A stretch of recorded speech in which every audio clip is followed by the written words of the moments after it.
Himavat, king of the Himalayan kingdom, and his queen Minavati were great devotees of Lord Shiva.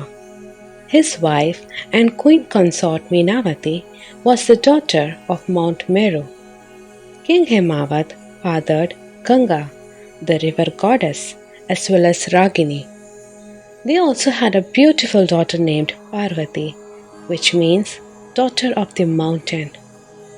Goddess Parvati was the reincarnation of Devi Sati, the first wife of Lord Shiva. In her previous birth, Devi Sati jumps into a yajna to be reincarnated as Parvati. Lord Shiva is heartbroken as a result of this, and he enters into a long penance to grieve the loss of his beloved wife. Devi Parvati was a beautiful young girl full of life in her childhood. She was a devout devotee of Lord Shiva. Even in her youth, she would instead worship Lord Shiva than spend time with her friends. She was a well-educated woman who was also extremely beautiful. Her beauty and brilliance earned her widespread acclaim throughout the country. Suitor after suitors flocked to her from all across the country to marry her. Goddess Parvati, on the other hand, rejected all of them. She had set her heart on marrying Lord Shiva only. King Himavat, though astonished at first, thought that Lord Shiva, the Lord of the three worlds, would be a good match for his daughter. But then he remembered Lord Shiva's deep penance and wondered about the possibility of his daughter Parvati's marriage. One day, sage Narada visits King Himavat's place to meet Devi Parvati. "Narayana, Narayana," he said. Devi Parvati wondered where this playful voice was coming from. Sage Narada knew that Parvati was the reincarnation of Goddess Sati to marry Lord Shiva. Sage Narada bestowed his blessings on her and said, "You are destined to be the Mother Goddess. Even though the path you have chosen will not be simple, you need to succeed for the sake of your love and the beings of all three realms. It is your destiny." So Devi Parvati was determined to marry Lord Shiva. However, she didn't realize that she was Parashakti, the Mother Goddess. Parvati realized what had to be done. She would perform rigorous penance to win her love.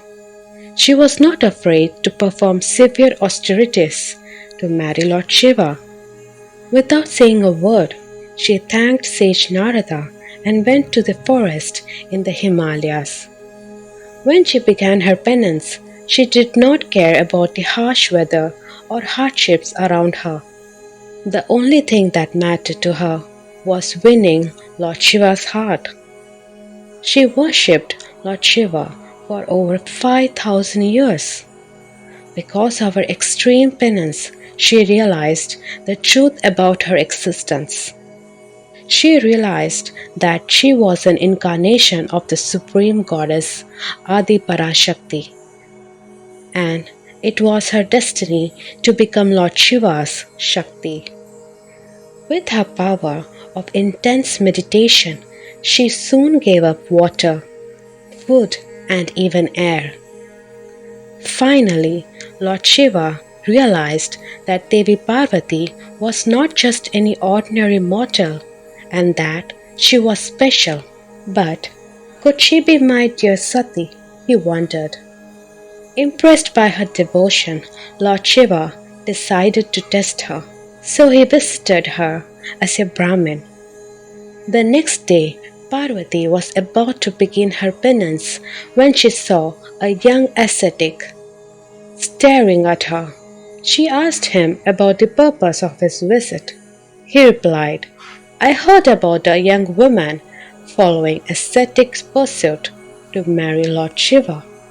Therefore, I would suggest you not to marry a person who is poor and devoid of a materialistic life. However, Goddess Parvati said firmly, I would marry none other than Shiva. Her firm response impressed Lord Shiva, so he returned to his original form and accepted her marriage offer. He then approached and requested permission from King Himawat to marry his daughter. As a result, he reunited with his wife Parvati. Their marriage is one of Lord Shiva's best known stories.